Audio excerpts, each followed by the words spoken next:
सरोज जी।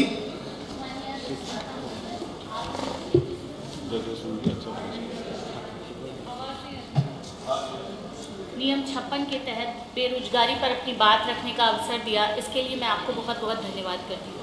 आदरणीय अध्यक्ष जी, हम हमेशा से आदरणीय अधिष्ठाता महोदय, मैं सदन में बैठे माननीय मुख्यमंत्री जी से ये कहना चाहूँगी कि हम जिस बचपन से होकर आए हैं उसमें हमेशा से हमसे यही सिखाया गया है कि शिक्षा ही रोजगार का एक माध्यम है।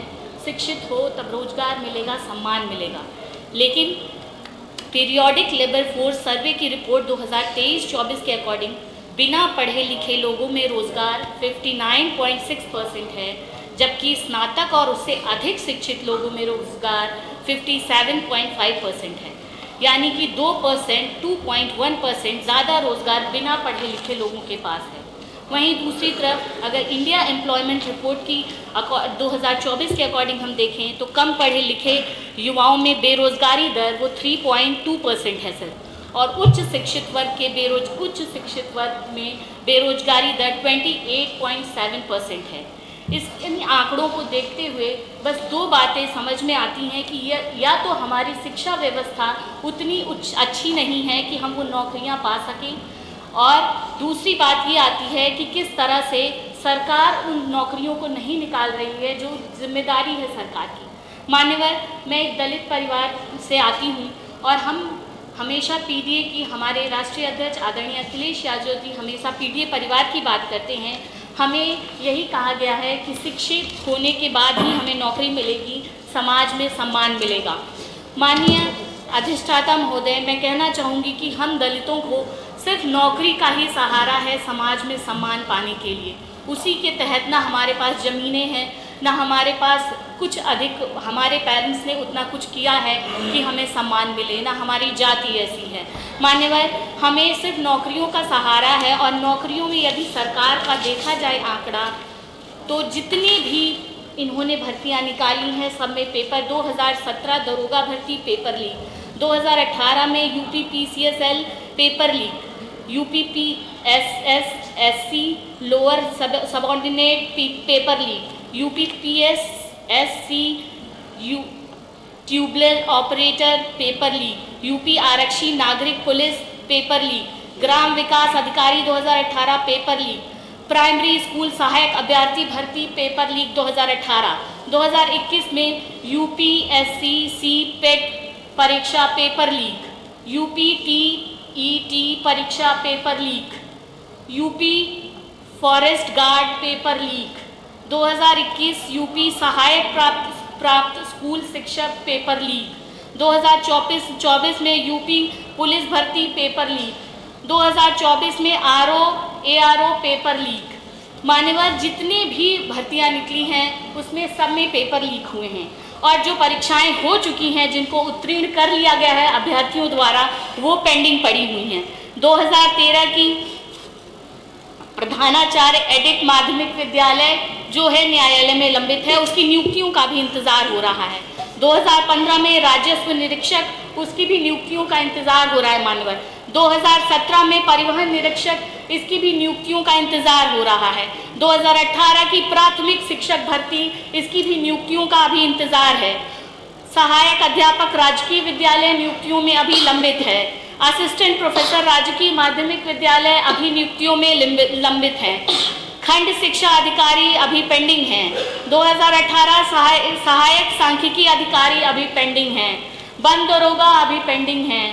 वन रक्षक अभी पेंडिंग है, इनको नियुक्तियों का इंतजार है। 2019 बोरिंग टेक्नीशियन अभी पेंडिंग है इनकी नियुक्तियां।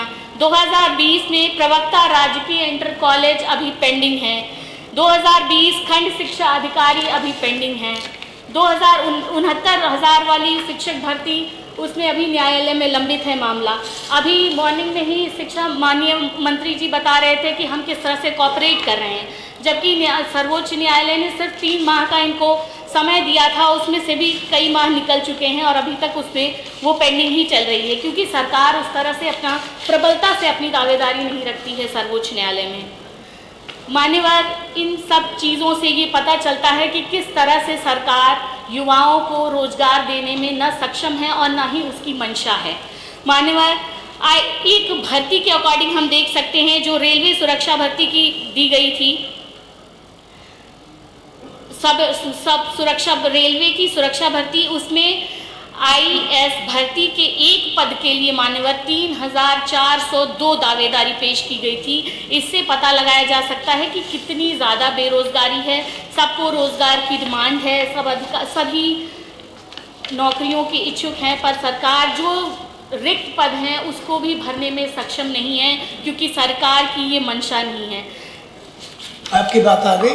मान्यवर, सुसाइड कर रहे हैं नवयुवक। इसके लिए एक मेरे सामने एक प्रकरण है मान्यवर, सिविल सर्विस की तैयारी करता हुआ एक लड़का था। उसने सुसाइड नोट में ये लिखा था कि मम्मी पापा मुझे माफ़ करना, मुझे नौकरी नहीं मिल पा रही है इसलिए मैं सुसाइड कर रहा हूँ। ये इतनी असंवेदनशील सरकार, जो बच्चे वहाँ पर तैयारी करने जा रहे हैं, आप पेपर जब लीक करा देंगे, आप जब भर्तियाँ नहीं निकालेंगे तो वो कहाँ जाएंगे? वो कहाँ जाएंगे? सुसाइड नहीं करेंगे तो कहाँ जाएंगे? मान्यवर, इसी तरह से हर आए दिन पेपर में ये निकलता रहता है कि किस तरह से लोग रोजगार के लिए सुसाइड कर रहे हैं। मान्यवर, रोजगार का माध्यम मैं समझती हूँ, मैं जिस पूर्वांचल क्षेत्र से आती हूँ, ना वहाँ पर कोई बड़ी इंडस्ट्री है और ना ही कोई कंपनियाँ इस तरह से इन्वेस्टमेंट है कि जहाँ पे लोगों को रोजगार मिले। मान्यवर, या तो आप पूर्वांचल में जहाँ पे युवा सिर्फ और सिर्फ पुलिस भर्ती के लिए, अगर आप सुबह में जाकर देखेंगे तो किस तरह से युवा पुलिस भर्ती के लिए दौड़ता है, लेकिन हमारी सरकार जो इस समय मौजूदा सरकार है, जब वो भर्तियां नहीं निकालेगी तो वो युवा कहाँ जाएंगे? मान्यवर, वो किस तरह से अपने परिवार का भरण पोषण करेंगे? मान्यवर, हमारी बस यही एक डिमांड है। मैं बस ये बात 1 मिनट में अपनी बात अधिष्ठाता महोदय मैं समाप्त करना चाहूँगी कि मैं बस ये बात कहना चाहती हूँ कि हमारा जो पीढ़ी परिवार है मान्यवर, वो सिर्फ और सिर्फ नौकरी के लिए ही दिन रात पढ़ाई करता है। आप सिर्फ उनको नौकरियां दे दीजिए। जितने रिक्त पद हैं, माननीय मुख्यमंत्री जी सदन में मौजूद हैं, मैं आपसे ये आग्रह करना चाहती हूँ माननीय मुख्यमंत्री महोदय कि जितनी भी पद रिक्त हैं सरकारी किसी भी संस्थान में, उनकी रिक्तियों को आप पूर्ण करें। हम सब हमारा उसमें आरक्षण दें। जैसे 69,000 शिक्षक भर्ती में आरक्षण का घोटाला हुआ, वैसा आप घोटाला किसी भी भर्ती में ना हो। हमें आरक्षण दें, हम शिक्षित होकर नौकरियां लेंगे, अपना सम्मान लेंगे। ये हमारा हक है, ये संविधान में हमारा हक है। बहुत बहुत अधिष्ठाता महोदय धन्यवाद।